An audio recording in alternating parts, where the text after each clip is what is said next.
শুধুমাত্র অ্যাপয়েন্টমেন্ট আছে এ ধরনের ব্যক্তিরা এই মুহূর্তে ইন্ডিয়া যেতে পারবেন। রোগী নিয়ে যারা ইন্ডিয়া যেতে চাচ্ছিলেন তারা এই মুহূর্তে বেনাপোল বর্ডার দিয়ে শুধু যেতে পারবেন, অন্য কোনো বর্ডার খোলা নেই।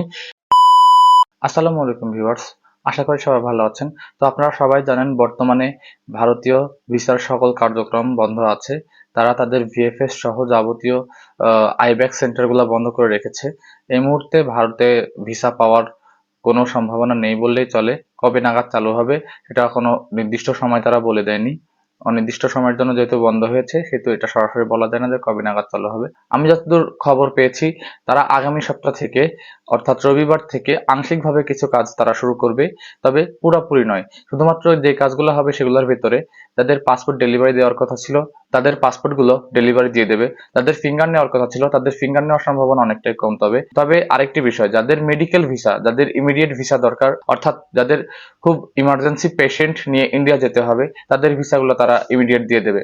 আর আপনারা অলরেডি সবাই জানেন এই মুহূর্তে বাংলাদেশের সঙ্গে রেলপথে, সড়ক পথে এবং আকাশ পথে অনেকাংশেই ইন্ডিয়ার যোগাযোগ নেই বললেই চলে, পুরোপুরি বন্ধ হয়ে আছে। শুধুমাত্র আকাশ পথে কিছু ইমিডিয়েট ফ্লাইট এবং কূটনৈতিক ফ্লাইটগুলো চলছে। তবে আশা করা যায় রবিবার থেকে এই বিষয়গুলো আরেকটু শিথিল হবে, এবং যেহেতু বাংলাদেশের নতুন সরকার প্রধান এসেছে এবং পররাষ্ট্র মন্ত্রণালয়ের একটা ডিপার্টমেন্ট তারা এই মুহূর্তে নানান ধরনের কাজ শুরু করার কথা বলছে, তো আশা করা যায় খুব দ্রুতই এই বিষয়গুলোর সমাধান আমরা পাবো। তো মূলত এখন আপনি কিভাবে ইন্ডিয়া যেতে পারবেন সে বিষয় নিয়ে আমাদের ভিডিও। তো এখন আপনি ইন্ডিয়া যেতে পারবেন নির্দিষ্ট কিছু ব্যক্তি যারা যারা ইমিডিয়েট মেডিকেল ভিসা পেয়ে বসে আছেন এবং যাদের ডাক্তার দেখানো ইমিডিয়েট প্রয়োজন এবং গুরুতর রোগী নিয়ে যারা ইন্ডিয়া যেতে চাচ্ছিলেন তারা এই মুহূর্তে বেনাপোল বর্ডার দিয়ে শুধু যেতে পারবেন, অন্য কোনো বর্ডার খোলা নেই, অন্য কোনো ট্রেন ট্রানজিট খোলা নেই। শুধুমাত্র বেনাপোল বর্ডারটি ইমার্জেন্সি ভিসা গ্রহীতার জন্য খোলা আছে। যারা মেডিকেলের জন্য যেতে চাচ্ছেন তারা যেতে পারবেন, যারা স্টুডেন্ট ভিসা আছেন, যারা ইন্ডিয়াতে পড়াশোনা করেন এরকম যারা স্টুডেন্ট আছেন তারা যেতে পারবেন।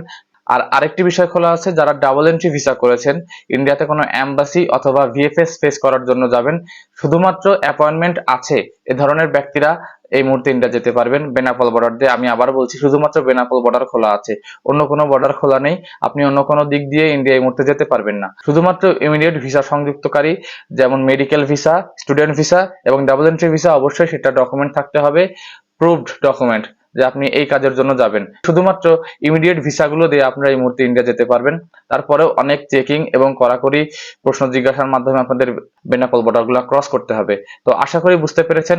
পরবর্তীতে ইন্ডিয়ান ভিসা কবে থেকে চালু হবে, ইন্ডিয়ান ভিএফএস কবে খুলবে, এ বিষয়ে আমরা নতুন আপডেট পেলে ইমিডিয়েট আপনাদের সঙ্গে শেয়ার করব। তো তার আগ পর্যন্ত সবাই সুস্থ থাকবেন, ভালো থাকবেন। আল্লাহ হাফেজ।